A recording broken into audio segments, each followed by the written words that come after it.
L'ordre du jour appelle les questions au gouvernement sur des sujets européens. La parole est à Monsieur Pierre Lequillier.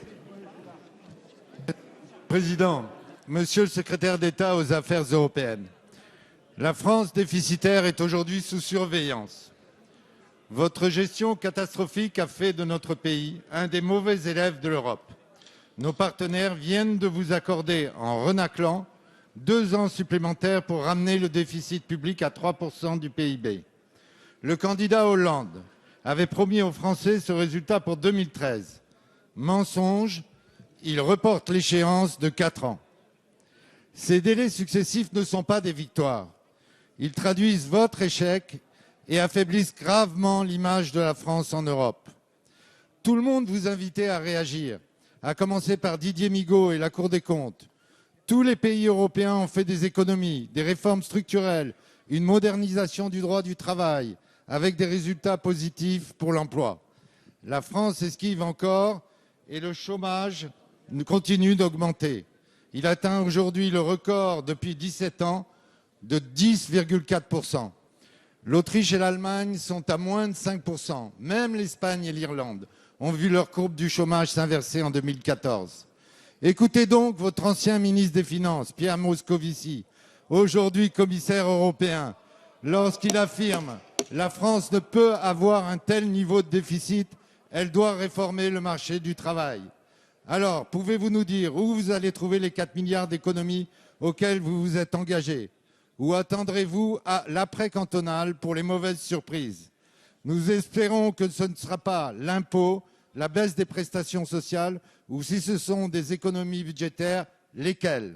Alors, moins de discours fébriles pour tenter de sauver le PS, plus d'actes concrets pour le redressement des comptes publics et pour l'emploi, voilà ce que les Français attendent de vous. Merci. La parole est à Monsieur Michel Sapin, ministre des Finances et des Comptes publics. Merci Monsieur le Président. On écoute la réponse. Mesdames et Messieurs les députés, Monsieur le député Lequillier, la fébrilité, tout le monde doit l'éviter, en particulier dans cette période électorale. Et quand j'entends un ancien président de la République, un soir de campagne électorale, annoncer qu'il y aurait je ne sais trop quel paquet caché d'augmentation d'impôts, c'est pas parce que ça a été fait par le passé que nous devons le refaire aujourd'hui. Les 4 milliards dont vous parlez à l'instant, c'est quoi? C'est 4 milliards d'économies que nous devons faire. Pourquoi? Parce que c'est ce que la France a décidé. Vous avez voté, peut-être pas vous-même, mais cette Assemblée a voté un programme de 21 milliards d'économies pour 2015. Nous devons atteindre ces 21 milliards d'économies et nous les atteindrons. Et compte tenu, je ne rentre pas dans les détails, de l'inflation extrêmement faible, il y a un certain nombre d'économies que nous ne ferons pas, mais que nous allons compenser par d'autres économies pour 4 milliards. Il n'est absolument pas question d'augmenter en quoi que ce soit le montant des impôts pour faire face à cette demande convergente de la Commission et de nous-mêmes. Deuxième commentaire, Monsieur Lequillier, la recommandation, prenez le terme de recommandation, fait par la Commission, adopté par le Conseil, c'est-à-dire par l'ensemble des ministres des Finances auxquels je participe. Et ils l'ont adopté avec volonté, avec exigence, mais parce qu'ils savaient que c'était nécessaire.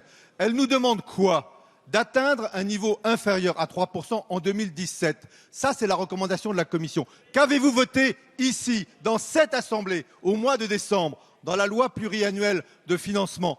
Vous avez voté une trajectoire qui ramène le déficit en dessous de 3% en 2017.